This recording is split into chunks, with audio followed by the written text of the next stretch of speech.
Our town is unusual, to say the least. With a population of just over 1,000, it's separated from the rest of the world by miles of lush countryside.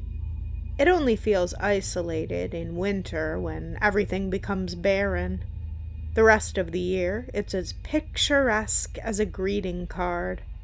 Dreamers don't thrive here, but there's a strong sense of community.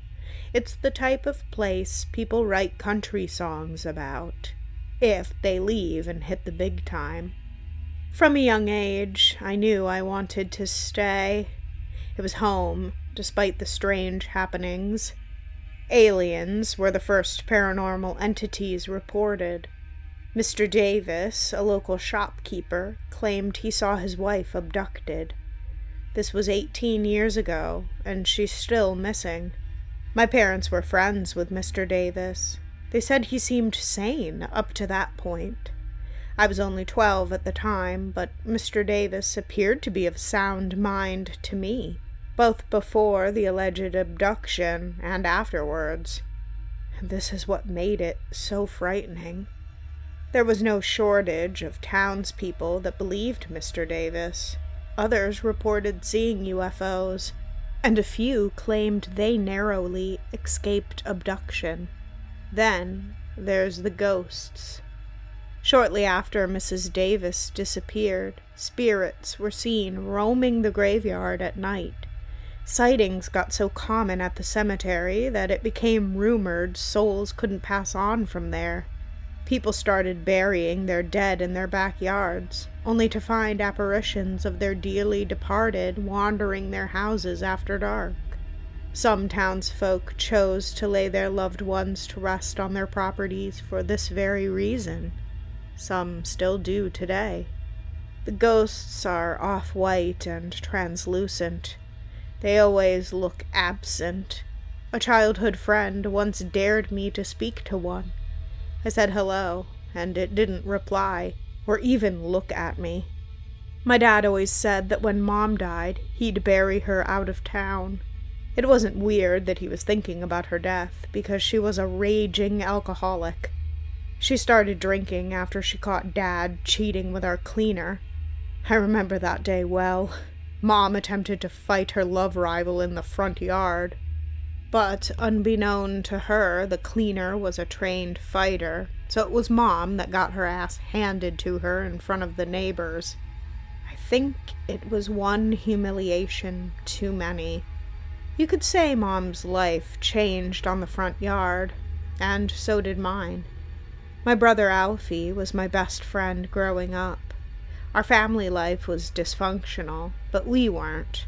We were two halves of a whole. Alfie died at 10 years old. He was hit by falling space junk and killed on impact. I screamed and screamed, but nobody came to help.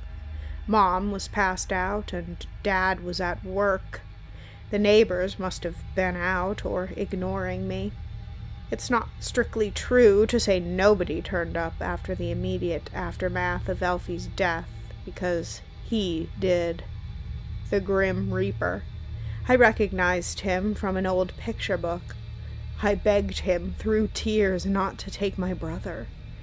A translucent version of my brother appeared beside the Reaper, hovering off the ground with his head flopped forward.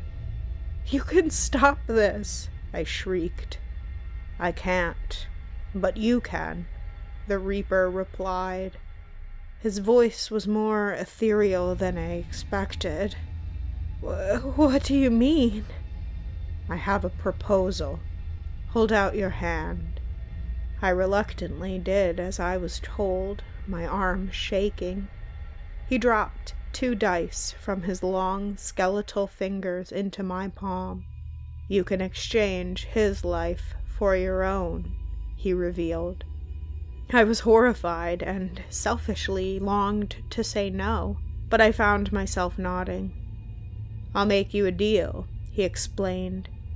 "If you roll the dice and it lands on anything other than 666, I'll revive your brother and you'll both survive. But every year on this day, for as long as he lives, I will return to you, and you must roll again. The day you roll a double 6, I will claim you in your brother's place. You can return the dice to me now, or refuse to roll. That is your right. But I will claim your brother today." I turned my palm over, letting the dice fall to the ground. They landed on 4 and 5. The Reaper vanished in an instant, and Elfie fell from where he'd been hovering, uninjured and alive. He was bewildered. He said he fainted and dreamt he was hit by space junk. Space junk that still wounded our yard. He was shocked when he noticed this, but I don't think the confusion did any lasting damage to him mentally. He never gave any indication he saw the Reaper or knew of my deal. 18 years passed. A lot happened in that time. I spent my teens and early 20s unencumbered by life's worries. I lived every year as if it were my last. I wasn't afraid of falling in love and getting hurt because it wouldn't matter when I was dead. And I knew for me, death could be sooner rather than later. As promised, Grim dropped by every year. My heart leapt if I rolled a 6. The relief upon seeing another number on the second die is indescribable. I was sad when my first boyfriend cheated on me, but I wasn't heartbroken. My life was too short. I went on to marry Hunter, my second long-term partner. Mom passed away, having finally done too much damage to her liver. Dad died of cancer a few years later. I'm glad he got to meet his grandchild, my firstborn, in his final days. Elfie moved back to town after college, but our lives, which used to run parallel, continued to veer in different directions. We never fell out, but rather drifted apart. It was upsetting losing my best friend, but I never regretted my decision to save his life. This changed with motherhood.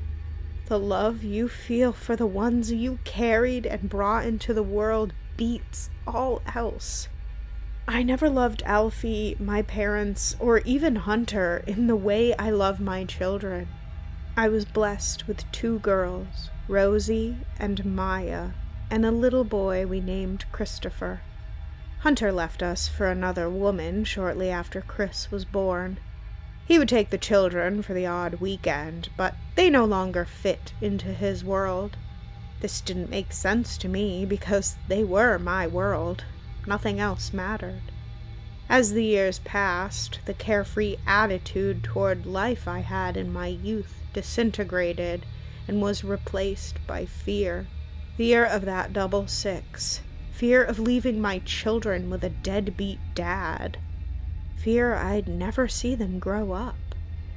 You might think of me as an evil person, but please understand, my mind simply changed. The deal was my life for my brothers. I chose Elfie that day on the front yard, and every year since, until I chose me. I knew Elfie had a gun. I asked him to show it to me, on the pretense I was thinking of buying one myself. I needed to act without delay. Alfie had mentioned he was thinking of starting a family. I didn't want to wait until more kids were involved.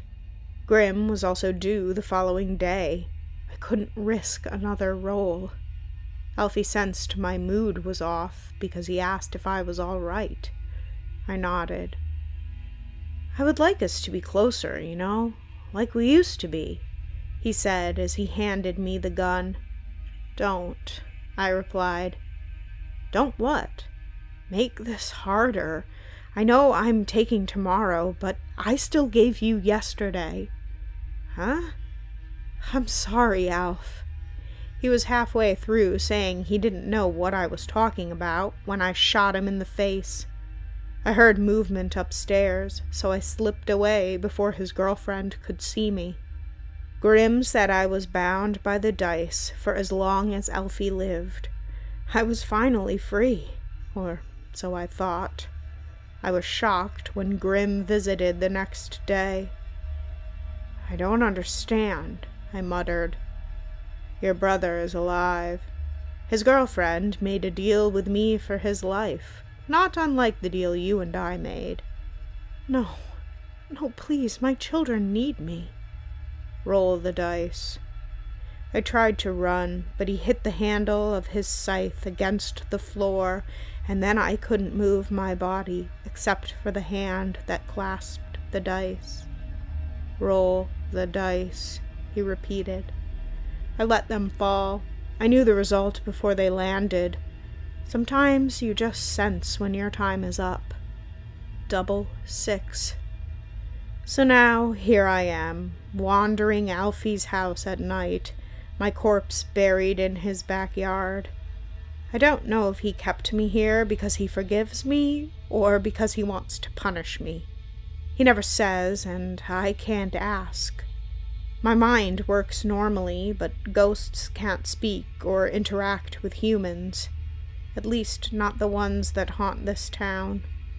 I drift between midnight and dawn, no more in control of my ghostly body than I am of the one 6 feet underground.